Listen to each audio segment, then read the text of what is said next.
Hello, podcast people. This episode looks at Donna Adelson and the statement she made this week in court at her sentencing. A bizarre old statement. It's a recording of a live episode that I did, so you can't get involved in the live chat that you'll hear me talk about. But if you do have any comments, do let me know on this platform if you can, or get in touch on social media and let me know your thoughts. Let's get into Donna Adelson Part 1.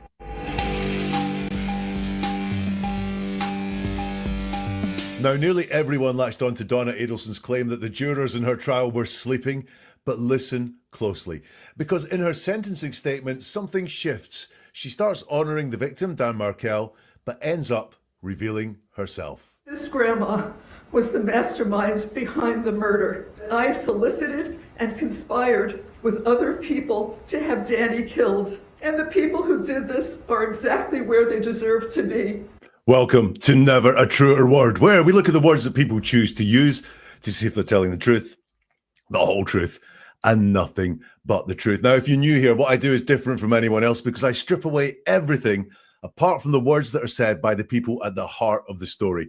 Then I use my process of statement investigation to give you the key to see where deception could be happening, where the truth is, and the motivations of the person talking as well. It's a process that I use with investigators, with corporate clients, and with the media to get a deep understanding of what is really being said. And this episode is live. And the reason I'm live is so that you can get involved. Do get involved in the live chat with your thoughts, your comments, any questions that you have as well. I think I'm going to do something different in this episode. Towards the end, we will go members only so we can have a more relaxed chat about Donna Adelson. But if you're on the replay crew or you're listening on the podcast, then do get involved, drop your comments as well, because it's always interesting to hear what you guys have to say.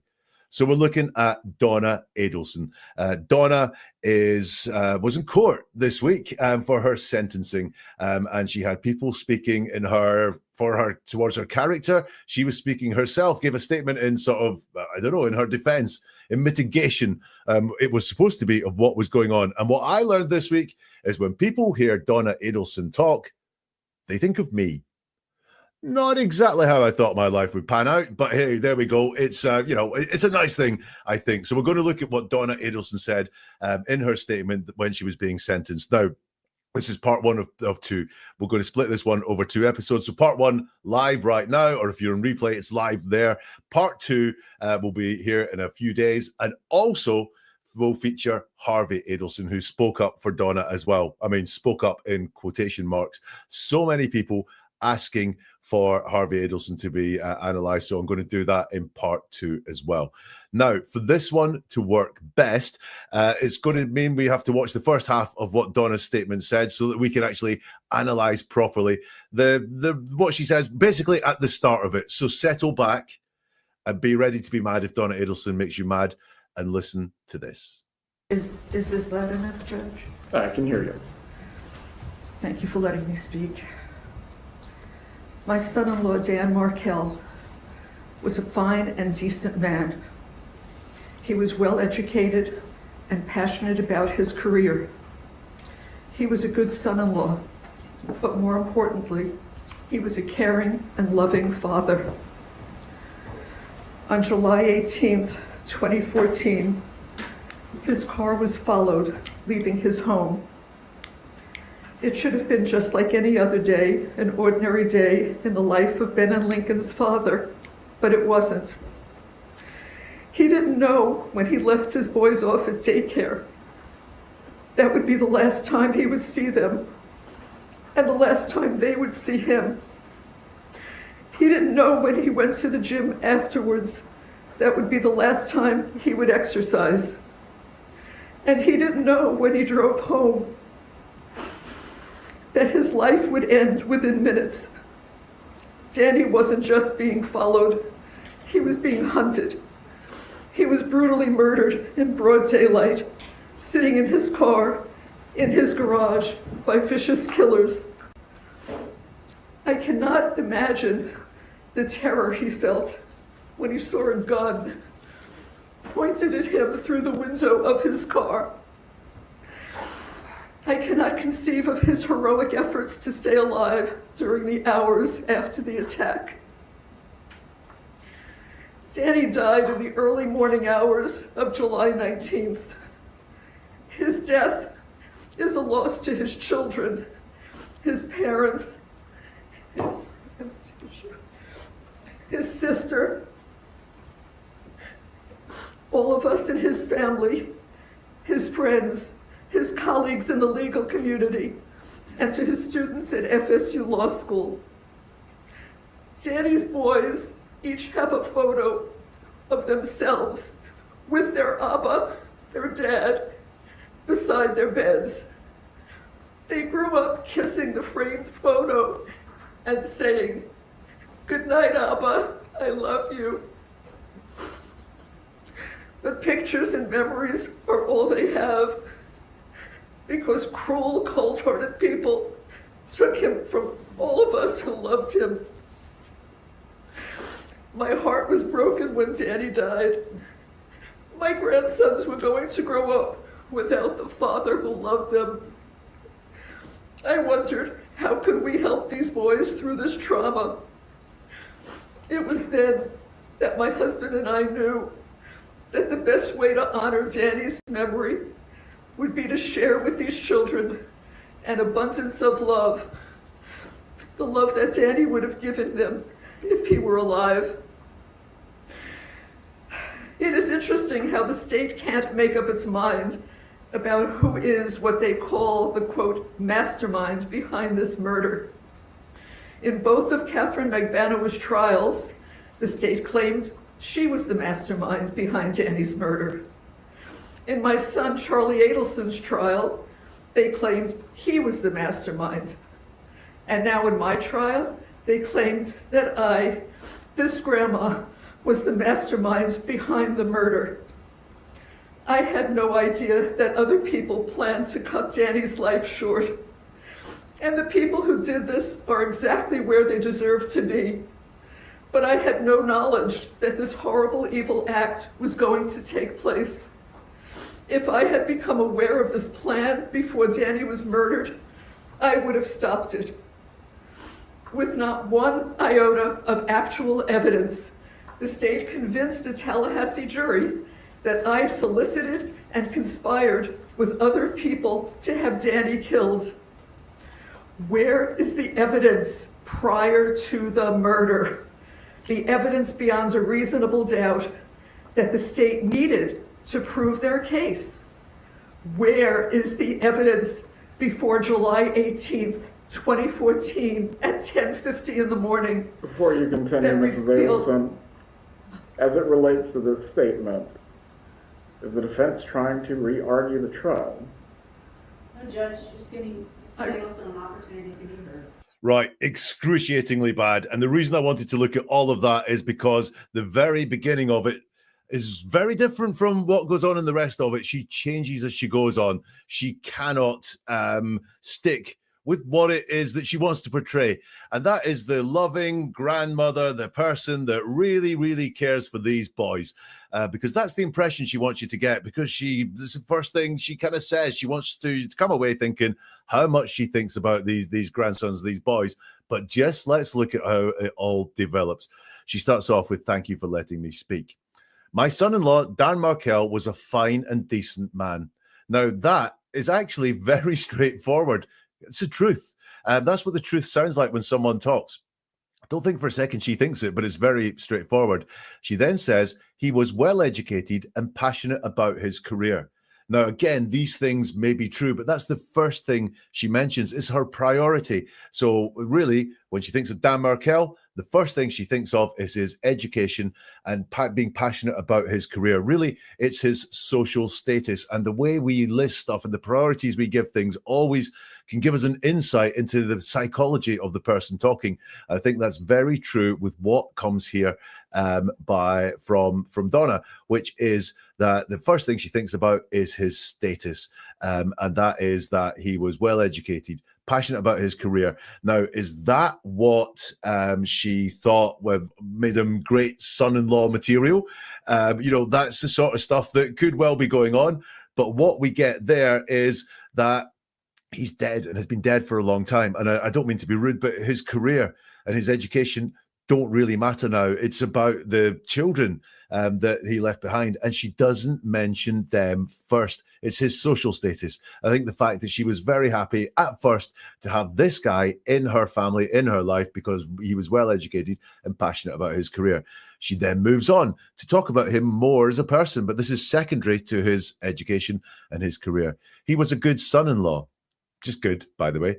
But more importantly, he was a caring and loving father. Now, this has come after saying how well educated he was. So it's not really more importantly at all. She mentioned the most important thing to him first. On July the 18th, 2014, his car was followed, leaving his home. And we have no person, we have no actor in that state. His car was followed. It's not him that was followed, by the way. It was his car that was followed. That's an interesting way of looking at it, because it wasn't Dan who was followed. It was his car. Those could be the words of someone on the inside of the job. You know, you got to follow his car. Here's the details of his car. Here's the make of his car. Here's the reg of his car. Wonder where they would come from. Her daybook. So this is really, those are the words of someone on the inside. His car was followed, and no one being mentioned in there at all. Just his car was followed, leaving his home. It should have been just like any other day, an ordinary day in the life of Ben and Lincoln's father, but it wasn't. So the attributes of the father come last, and it's passive and distance. And then she talks about what he didn't know a lot. He didn't know when he left his boys off at daycare that that would be the last time he would see them, and the last time they would see him. And he didn't know when he went to the gym afterwards that it would be the last time that he would exercise. And he didn't know when he drove home that his life would end within minutes. This repetition of what he didn't know.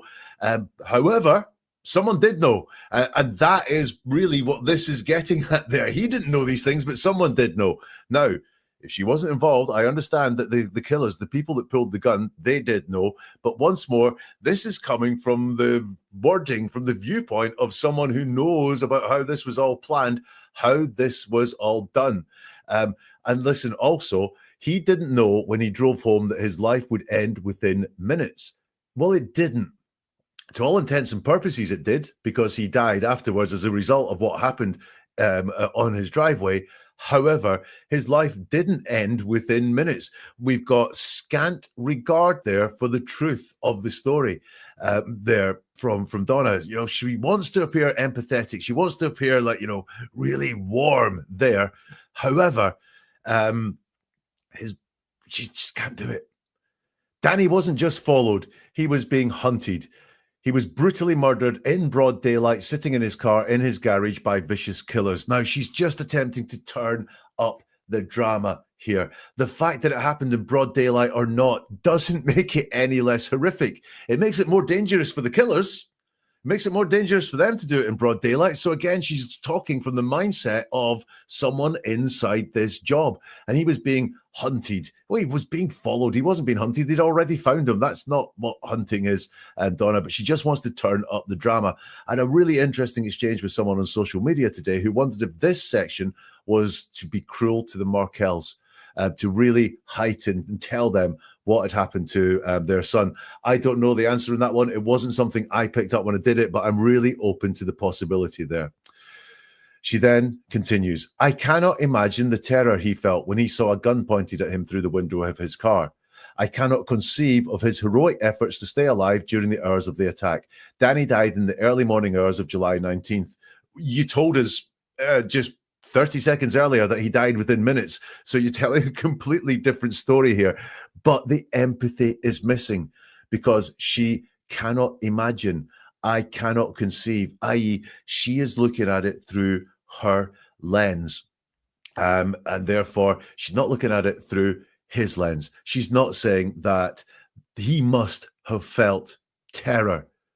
Not he must have fought so hard to stay alive, thinking of it from his point of view. She's saying that she cannot imagine and she cannot conceive the heroic efforts. The empathy is missing. She leads with how she feels about it, not with how Dan would have felt about it. Why? She has no empathy whatsoever, which is why she can't imagine and why she cannot conceive. So in the first part that I want to break down there, she leads with his social status first. I think that reveals her priorities, and the grandsons, they come a poor second. Donna says she wants to highlight the horror. Donna wants to highlight the horror to turn up the empathy so she can make it sound really horrific and then say, hey, look, I feel this. I really do feel this, but she has no empathy to show. But there's lots of factual things in there as well. And don't forget, when we're being deceptive and misleading and manipulative, staying factual really works for us, because being factual is a hell of a lot easier than telling a whole load of lies. So let's have a look at that first section there, and let's see what some of you were saying. Erin, a heroic effort to stay alive. He was unconscious, woman. What an unsympathetic, empty-hearted woman. Completely agree there with you, Erin. I think that is why this is just not all ringing true with her. There we have Martina saying she can't see this directed at the grandsons. It's too graphic and cruel. It didn't land with me that way, Martina, either, but cold-hearted, graphic, cruel, kind of good sum up the good ship, Donna. Rebecca, oh my God, yes. How would anyone know they were going to be killed? They wouldn't. This was all worded from the point of view of someone who knew about the planning and had the inside knowledge. They knew, the person talking knew that he was going to be killed. But Dan didn't. He didn't know. Summertime something says, trying hard to say all the right things, but she's such a liar. She hated Dan, and the judge knows that. That is what comes across there. She's trying hard to say the right things, but it's hard for her to say the right things because she doesn't have them there. Erin again says that quivery voice is ridiculous. I don't think you'd be alone in that observation there. And Panic at the Discourse, his car was followed. A missing actor. Completely right. Pause for Andrea says this was all a show for the grandchildren. It was a show, and we can see already it feels like a presentation, doesn't it? It feels like she is putting on this show. She's trying to assemble all the right bits to make something out of this. However, she can't. She doesn't have the authentic feelings inside her to get them out, and she has to hide, I believe, a lot of her actions and a lot of her involvement because she doesn't have them there to share. Right, we'll do the second part of it now, and I'll just remind you of how it sounds, so stand by for a minute or so of quivery voice. His death is a loss to his children, his parents, his sister, all of us in his family, his friends, his colleagues in the legal community, and to his students at FSU Law School. Danny's boys each have a photo of themselves with their Abba, their dad, beside their beds. They grew up kissing the framed photo and saying, "Good night, Abba, I love you." But pictures and memories are all they have, because cruel, cold-hearted people took him from all of us who loved him. My heart was broken when Danny died. My grandsons were going to grow up without the father who loved them. I wondered, how could we help these boys through this trauma? It was then that my husband and I knew that the best way to honor Danny's memory would be to share with these children an abundance of love, the love that Danny would have given them if he were alive. Going down well with people then. Donna, no one is buying Donna's story. So that section there, she starts off by saying his death is a loss to his children. One of the things I've noticed here is that she seems to be bringing lots of cliches to the fore, because that's what we kind of lean on when we don't have anything genuine to say. What would other people say? What have I heard before? His death is a loss to the children. And also earlier we had this, murdered in broad daylight. His death is a loss to his children. Present tense, she's saying that it is a loss to his children. And I do wonder and pick up some things in there where I think there's a realization of what that family has done. Not sure they feel bad about it, but I think there is a realization there about what that has happened there. A loss to his children, his parents, his, can I have a tissue, his sister, all of us in his family, his friends, his colleagues, the legal community, and to his students at FSU Law School. Not Donna personally, you'll notice. She doesn't talk about her own relationship with Danny at all, and the fact that it's felt by her personally. It's just all of us in this family who gets mentioned, which kind of lumps her in there, but she doesn't talk at all about how she related with this guy whatsoever. And then back to his career. I think that was the most appealing thing about Dan Markel to Donna, was the career that he was in the legal community, and he had students because he was at FSU Law School, gave her some status that she could, talk about my son-in-law, the lawyer. I think that's what was important to Donna. Danny's boys each have a photo of themselves with their Abba, their dad, beside their beds. They grew up kissing the framed photo and saying, "Good night, Abba, I love you." We've got a bit of a mix of tenses there. So Danny's boys each have a photo of themselves with their Abba beside their beds. That is present tense. That is saying that it happens right now. However, she then says they grew up kissing the framed photo and saying, "Good night, Abba, I love you." So they grew up doing it, which is in the past tense, something they grew up doing. So which one is it? Look, both could be true. They could have the picture, they just no longer kiss it anymore. But it's an interesting insight there. That mismatch of pronouns makes me go, did that really happen? Did it happen for such a long time? They grew up saying every night. Sorry, she doesn't say they did it every night. They grew up kissing that framed photo and saying, "Good night, Abba, I love you." Did it happen once? Is that really, what has gone on? Has she witnessed that happen once? The pictures and memories are all they have because cruel, cold-hearted people took him from all of us. Now, there's a thing called an embedded confession. That is when someone is trying to say they didn't do something, but they very directly also say the words that I did do something. If you were here at the beginning of the episode, you would have seen some of them from Donna, where I could clip her and make her look guilty as anything. And listen, cruel, cold-hearted people took him is the truth. Regardless of who did it, it is the truth. But I believe this is some self-awareness and coming out there, which is that she thinks of the people who did the murder as cruel, cold-hearted people and took him from all of us who loved him. Once again, she can't speak for herself. It's just got to be all of us who loved him. My heart was broken when Danny died. Was broken, not is broken. She doesn't miss him now, and she hasn't said she misses him now. She's talking in the past tense there. My grandsons were going to grow up without a father who loved them. It's very persuasive there. I think growing up without a father would be enough, but without a father who loved them is overdoing it all there. So her heart's really broken for her grandsons. It's not for us, not for herself. You'll notice there, my heart was broken when Danny died because the grandsons were going to grow up without a father. She doesn't say again how it affected her. I wondered how we could help these boys through this trauma. And it was then that my husband and I knew that the best way to honor Danny's memory would be to share with these children an abundance of love, the love that Danny would have given them if he were alive.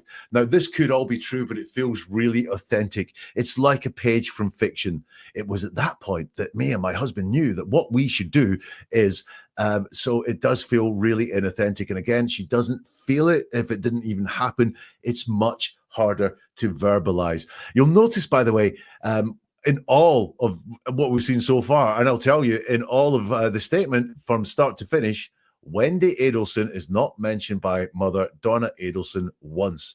Now, surely she would have been part of that conversation. The best way to honor Danny's memory with the children, giving them the abundance of love that Danny would have given them. But Wendy's gone AWOL. Wendy has gone missing. I'm interested in why she is not being mentioned by the mother there. Harvey mentions Wendy once, but Harvey actually didn't talk very long. Now, I think we've got something called a personal definition at play here as well. Now, an abundance of love sounds amazing, doesn't it? An abundance of love sounds really good. But what I think an abundance of love is, what Donna thinks an abundance of love is, could be two different people. You might think it's brilliant, but she might think that you might think that what she describes as an abundance of love is smothering or controlling. We know that her actions afterwards were smothering, controlling, and overly protective of those people as well. So in that section there, look, Donna states nothing of her personal thoughts or feelings on Danny. She just cannot bring any of those out at all. And her stories of the boys coping and deciding to love them, they feel forced. They don't hang together well for me at all. Let's have a look and see what you guys are saying in the chat. Summertime says she thinks her love is equal to their father. Unbelievable ignorance. Do you know what? It's a really good point. No qualification around that at all. You know we can't make up for the love or we can't replace him, but we'll try our very best for them. But no, she does have this unbelievable ignorance and arrogance as well, I think, showing through there.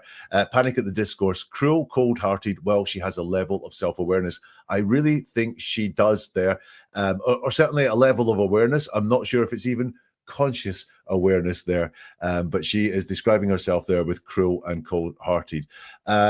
Brennan Ock, she took his name from them. It doesn't get any more hateful. Yeah, lots of things that Donna won't mention there, things that are missing in her statement that lots of people have some issues with.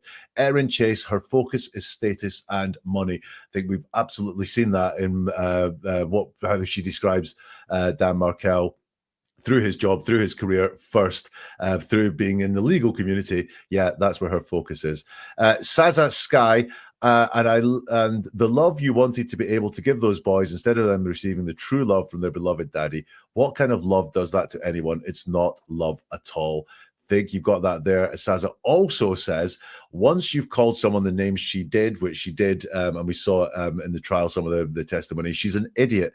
If she imagines anyone would believe her fake display of loving Dan and heartbreak at his death, I've got to say she is an absolute idiot if she thought any of this was going to land in any way good for her. Also, we have Afton saying, even there, not his children lost their dad, or more accurately, I stole their dad from them. Yeah, her way of wording things just gives away exactly what she has there. And Rebecca says a bizarre statement, which was going back to talking about fighting heroically as opposed to how he cowardly succumbed to his murder. I think that is a really pertinent statement as well.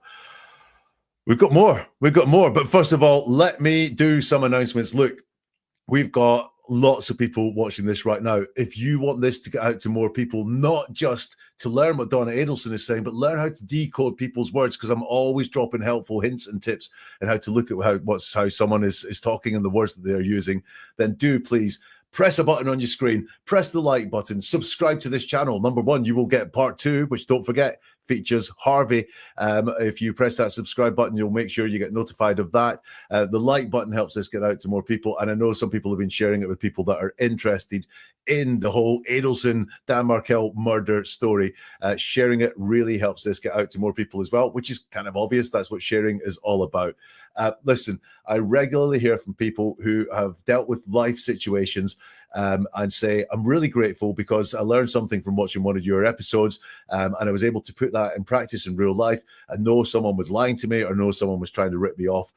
So I think this is a great way of looking at the world. The more people that can listen with some new ears and upskilled ears, the better. So anything you can do, subscribing, liking, sharing, recommending it, helps fuel the fire and may make someone's world just a bit better one day, and that would be a really good thing to do. Shall we get back to the courtroom? Shall we get back to a bit more Donna? Let's do it. It is interesting how the state can't make up its mind about who is what they call the, quote, mastermind behind this murder. In both of Catherine Magbanow's trials, the state claimed she was the mastermind behind Danny's murder. In my son Charlie Adelson's trial, they claimed he was the mastermind. And now in my trial, they claimed that I, this grandma, was the mastermind behind the murder. I had no idea that other people planned to cut Danny's life short. And the people who did this are exactly where they deserve to be. But I had no knowledge that this horrible, evil act was going to take place. If I had become aware of this plan before Danny was murdered, I would have stopped it. With not one iota of actual evidence, The state convinced a Tallahassee jury that I solicited and conspired with other people to have Danny killed. Where is the evidence prior to the murder? The evidence beyond a reasonable doubt that the state needed to prove their case. Where is the evidence before July 18th, 2014 at 10:50 in the morning? Before you continue, That Mrs. revealed- Adelson, as it relates to this statement, is the defense trying to re-argue the trial? No, Judge, just giving Mrs. Adelson an opportunity to be heard. And there comes the judge intervening there. Listen, we're kind of ahead of time on schedule, so if I get enough likes for this, not that I'm blackmailing you or anything, we'll do another segment after this one. This was the last one that I planned to do. We will do a little bit more, Donna, if I can get enough likes in the 5 minutes or so that it takes us to go over that segment there. She starts off, "It is interesting how the state can't make up its mind about who is what they call the, quote, mastermind behind this murder." Now, it is interesting how the state can't make up its mind. Just interesting. And again, this is because she doesn't have the genuine words. Infuriating could be used. It's infuriating that the state can't make up their mind. It's extremely telling that the state can't make up their mind. It's just interesting to Donna, i.e., this is a little thing that I can pull out. This is a little thread that I want to go for. It's just interesting. She doesn't have the words. In both of Catherine Mabanawa's trial, the state claims she was the mastermind behind Danny's murder. In my son, Charlie Adelson's trial, lovely way she formally introduces her son. In my son, Charlie Adelson's trial, they claimed he was the mastermind. And now in my trial, they claim that this grandma, was the mastermind behind the murder. You'll notice she doesn't deny being the mastermind behind the murder. Her problem is that there seems to have been 3 supposed masterminds at times. Not, falsely claimed. It's ridiculous. What she says is, this grandma was the mastermind behind the murder, as if being a grandma means that she can't be the mastermind behind the murder. She can't rebut this whatsoever. Or if she can, she chooses not to, which is a very strange thing to do. She doesn't go back on any of that whatsoever. She says, "I had no idea that other people planned to cut Danny's life short." I had no idea. I always say, if someone says they have no idea, then they really could be deceiving you. Like, how did that glass get smashed? No idea. Well, you do have an idea. Something hit it very hard and that's how it got smashed. No idea is something we use to look concrete and just go, no idea. Slightly differently used here, I think, but I'm going to flag up no idea anyway. It wasn't the much more reliable, "I did not know." It was, "I had no idea that other people planned to cut Danny's life short." Now, is this the words of the mastermind? This is, again, the words of someone with info. People plan to cut Danny's life short. And the people who did this are exactly where they deserve to be. I think this is another embedded confession. The people who did this are exactly where they deserve to be. But she doesn't mention the people. It's other people plan to cut Danny's life short. The people who did this. She doesn't exclude herself from any of those sets of people. But I had no knowledge that this horrible, evil act was going to take place. And what we've got going on there, when she says she had no knowledge of it, is implying that she could have had knowledge of it. She could have, to say that something couldn't be true, you've got to acknowledge that it could be true. To say that something isn't true, you've got to acknowledge that it could be true. If you know what I'm saying there, I had no knowledge that this horrible, evil act was going to take place, is the words of someone who's very aware that they could have had the knowledge that these horrible and evil acts were going to take place. She carries on, "If I had become aware of this plan before Danny was murdered, I would have stopped it." Now, we have got some things going on here. Number one, the only way to stop the murder of someone is by doing something before they're murdered. If I had been aware of this plan before Danny was murdered, I would have stopped it. She's trying too hard to say she was not aware of the plan before Danny was murdered. But what she's also saying is she was aware of the plan after Danny was murdered, because she's drawing a distinction between the two things there. Did she phone the police and tell them? No, she didn't. So that's not great either. If I had become aware of this plan before Danny was murdered, I would have stopped it. But also, how? just take her story at face value for a second. Her son Charlie was paying people to murder Dan Markel because Charlie was really hacked off at Dan Markel and wanted him out of Wendy's life. And he was paying bad people to do this. She would have stopped it. How? Well, really easily. She had a lot of power. She's saying there, I had a lot of power over my family. That is what is explicitly in her words there. She had a lot of power in the family. She had the power to stop this happening. Then she goes on to the pity party stuff. With not one iota of actual evidence, the state convinced the Tallahassee jury that I solicited and conspired with other people to have Danny killed. With not one iota of actual evidence. So it's actual evidence, by the way. It's not just evidence. It doesn't have to be just mere evidence. It's got to be actual evidence. The state convinced a Tallahassee jury that I solicited and conspired with other people to have Danny killed. Now, that is all true. The state did convince a Tallahassee jury that I solicited and conspired with other people to have Danny killed. It's also true if she's guilty. It's true if she's not guilty. It's just a meaningless phrase going out there. And we've got another one of those embedded confessions. I pulled it out there. She says, I solicited and conspired with other people to have Danny killed. She says the bad thing. She's not frightened of saying it. It's a very natural word there. I solicited and conspired with people to have Danny killed. Then she says, where's the evidence prior to the murder? Saying previously, just go back and look at it, with not one iota of actual evidence. And then she says, where's the evidence prior to the murder? So she's acknowledging here that there was evidence after the murder. She's all over the place with her denial here, because now what she's saying is there was evidence after the murder. Where was the evidence prior to the murder? Now, I started off this by saying I only look at the words that people use, but listen, I've watched the trial and I saw the evidence prior to the murder. I saw that evidence. So there was evidence prior to the murder, but also you're saying there was evidence after the murder.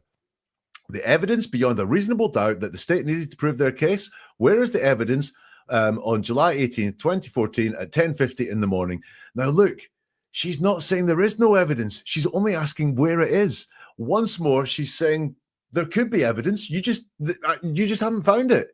She's not saying there is no evidence. She's saying, where is the evidence? So she probably, I think this is the words of someone who really feels like they had quite a smart plan. All right, it's all going to hell in a handbasket right now because they are facing life in jail. They've been found guilty of it. But I do think that what she's got going on there is she still wants this element of smart. She still wants to say, you couldn't find the evidence. Where is the evidence? It exists. Where is it? And then she gets pulled up by the judge. So here, it's technical. All of that is very technical. It's not a denial of guilt. It's about the court process that went on and not the fact that she didn't do it. It's emotion-free. She doesn't even describe any anger or lack of justice or anything like that, even though she's talking about that there. But look, the boys have gone missing. She doesn't desire justice for Dan or for the boys, because she doesn't bring in here at all the fact that if she is being wrongly convicted of this, that means that there is no justice for Dan or for the boys, because the real killer, the real mastermind is going free. And, you know, the boys will have to live with that forever. But she doesn't mention any of that. Listen, the live chat has been going mad. Let me just find some of your comments to share. Sansa, I would have slept too, Donna. There was just overwhelming evidence. Yeah, there was. Panic at the Discourses says, I feel iota should be in the superlative list. Like, absolutely, and 100%. I agree with you as well. I think it's one of those absolutes. There's not one iota of actual evidence. Trying really hard, Panic, I think. Catherine says, Donna confesses the power to stop the murder. I think that is very, very big in there. She doesn't realize she's doing it, but she's saying if she had the power to do it, she also the power to stop it. She really is also saying she had the power to do it. Rebecca, I think she honestly believes she is innocent. She lives in dream world. I think we'll come to why that is, Rebecca. I think you will see why she thinks she can say that. Saza says, if she had become aware of this plan, she would have stopped it. She must have had awareness to even say that. Completely agree there.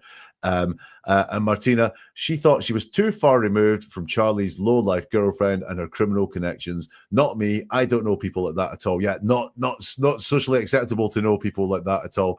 A couple of things from Afton, who says, my BS meter is blaring, which is, I think, what a lot of people are feeling, Afton.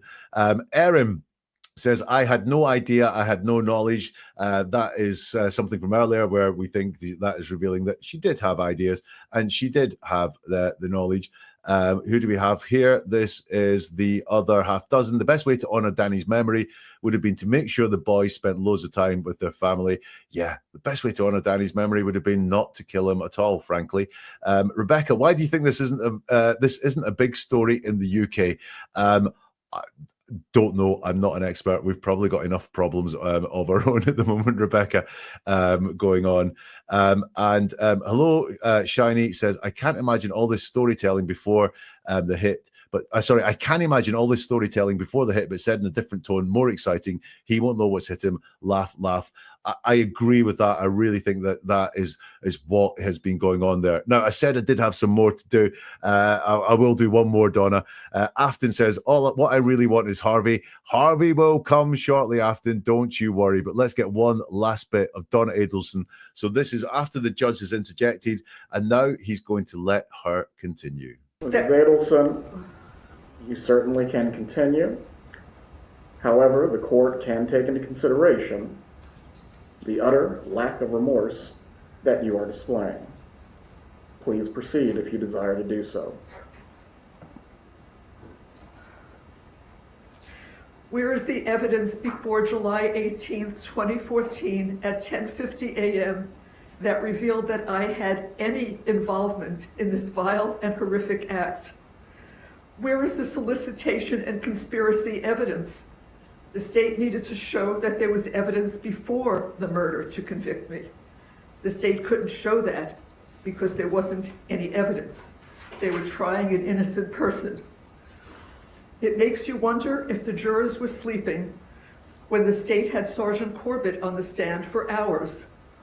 Their own star witness testified that my phone was never, I repeat, never at my son's house on the night of the murder. Okay, what have we got from that bit there? Well, normally I look at the words of the person of interest, Donna Adelson in this case. However, I'm going to look at one of the judge's words here, where I think he was very unjudge-like. Ms. Adelson, you certainly can continue. However, the court can take into consideration the utter lack of remorse that you're displaying. Please proceed if you desire to do so. So what he's not just saying is we can take into consideration the lack of remorse. He is letting her know that it's not just a lack of remorse, it's an utter lack of remorse. He's letting his annoyance show there. He's tipping her off. He's doing her a favor and saying this utter lack of remorse, not just lack of remorse, but utter lack of remorse isn't going to do you any good, and we can take it into consideration. Interesting little thing there from the judge. Donna continues with her, where is the evidence? Where is the evidence before July 18th, 2014 at 10:50 a.m. that revealed that I had any involvement in this vile and horrific act? Once more, the words are saying she did it. Where is the evidence that revealed, not allegedly showed, not, hinted at? It's revealed. Something can only be revealed if it's there. So once more, her words are revealing that she was involved in this. Where is the evidence that revealed that I had any involvement in this vile and horrific act? Where is the solicitation and conspiracy evidence the state needed to show that there was evidence before the murder to convict me? The state couldn't show that because there wasn't any evidence. So once more, it's not, it didn't happen. It's that there wasn't any evidence. Nothing could be found. But oh my word, they just keeps revealing time and time and time again. And you'll notice she's asking questions. She's not making statements and saying straightforwardly, this did not happen. I did not do this. Now, really, that's not the point of any of this. But, this is what she thinks her point should be for some reason. She's stating all these things as questions. We could actually answer those questions. Wasn't any evidence is not the same as it didn't happen. She's getting in on the technicalities, not on the solidity of what she has done. They were trying an innocent person. Now, this is what I think is going on here. Someone said in the chat that she thinks she's innocent. I don't believe she thinks she's innocent totally. But excuse me, I think she thinks she's not a murderer because someone else pulled the trigger. Someone else planned the logistics of the thing. There were two people there and she was hundreds of miles away at the time. I don't think she thinks that she is a murderer. And I think that she thinks she's been too smart and was too smart to be connected with that. But that's why I do think she thinks that she can call herself an innocent person because she didn't pull that trigger. It's a personal definition. It's something that gives her comfort that she feels she can go to bed at night saying, I'm not a murderer. I only sort of planned it, but I didn't actually do any of the really bad stuff. She then says, it makes you wonder if the jurors were sleeping when the state had Sergeant Corbett on the stand for hours. She doesn't say it makes her wonder. She just says it makes you wonder. That's you. That's not her. She's not wondering if the jurors were sleeping. She knows fine well that they were not sleeping and that they heard everything that was there. That's why she uses the word if. She doesn't say the jurors must have been sleeping. She's like, if the jurors were sleeping. Their own star witness testified that my phone was never, I repeat, never at my son's house on the night of the murder. Now, this is her fighting for her life. And the best she can do is that someone testified. By the way, she's been saying that all this was rubbish, but all of a sudden, when it's in her favor, in her words, then we can take all this testifying. But it's your phone that wasn't there. My phone was not there. She doesn't even finish the point. She doesn't complete the circle and say, my phone was never, I repeat, never at my son's house on the night of the murder, which is evidence that I was not there either. But she doesn't have the ability to square that. Why?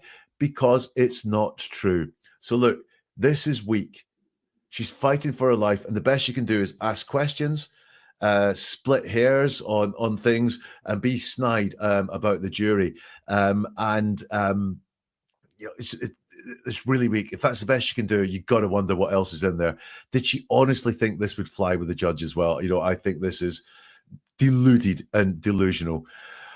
Part 2 will be, it'll be with members of the channel who have access to that sort of thing. Tomorrow we'll be with everyone across the weekend, where we look at the end of what Donna said. Now she's been told off a little bit by the judge, and then we'll also look at what Harvey says. We'll go members only in a few minutes as well, but let's just wrap up with a few things that you guys are saying. Miss Wildside, not a murderer, just a conspirator. The law doesn't distinguish the difference. And I think that is exactly right. But I don't think Donna thinks in those terms when she's doing that thing of saying, look, I'm innocent. I'm not a murderer. I mean, I was involved in the planning and stuff, but that doesn't make me a murderer. I'm innocent of murder. Martina, the friends don't need to be paid. They are the same wealthy, arrogant people who think they are beyond everybody. Strong smells of that when I was watching some of that testimony. Martina also says, I'm sure Donna regrets not testifying since she would have been able to explain it all to the stupid Tallahassee jury. I don't think she does regret not testifying because I think she knew she would be in it deep. Lucy Luna says, okay, nobody wants to say it, so I will. I think her friends were paid to like her. I mean, very possibly. Saza, your own stupid text, stupid Donna, is what shows you and Harvey were outside Charlie's house with the laundered hit money, you imbecile. She thinks that the judge is not going to notice that for some reason. Panic at the Discourse, her phone wasn't outside, but was she? Donna does not make that the difference at all. She just picks up where she left without remorse. Yeah, the lack of remorse. She didn't even try and put any in there at all, did she? Right. It's just been wild. Part 2 is on the way. So listen, if you do hit that subscribe button, then you will get part 2 when it is released. And then we can find out what I think make of the end of what Wendy was saying. And also then what I think we will get from Harvey, which is, it is a lot that Harvey gives. It is a big, big lot. We're going members only in a minute, where I'll stay around and have a chat about anything that's there, and under the widest circumstances as well, because, you know, there is lots to talk about in this case. But yeah, if you want to get a breakdown on Harvey, and if you want to get a breakdown on the end of Donna Adelson's as well, then do subscribe, and it will be with you very, very soon.